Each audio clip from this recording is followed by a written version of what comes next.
We definitely think that CEOs and the C-suite more broadly should be thinking about this, should be talking about it. This is nothing really new. While what's going on in the Ukraine is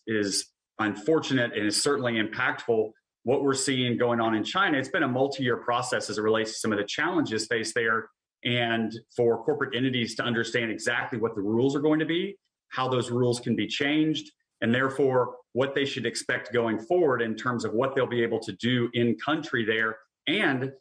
as importantly, how they're going to be able to bring over supplies from there, because we're seeing today with some of the lockdowns that are going on and what's occurring in Shanghai is that it has a material impact on the global supply chain, and that's not really going away. Even as the pandemic slows and hopefully we're able to navigate through that, there is still going to be a challenge associated with those trade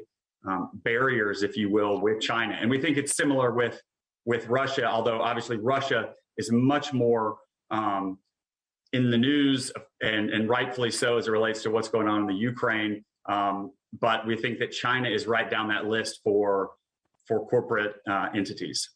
Let me ask you a follow-up, because we thought that we were done with regulatory interference in the private sector in China, and yet this morning we're headlining a number of stories to do with DD potentially delisting in the US as it's under pressure from authorities in Beijing, and then a number of e-commerce platforms that are getting knocked around this morning because they're being accused of profiteering during the COVID lockdowns. Do you think that the tech sector in China is investable at this stage while we have no clarity as to what the rules ultimately may look like?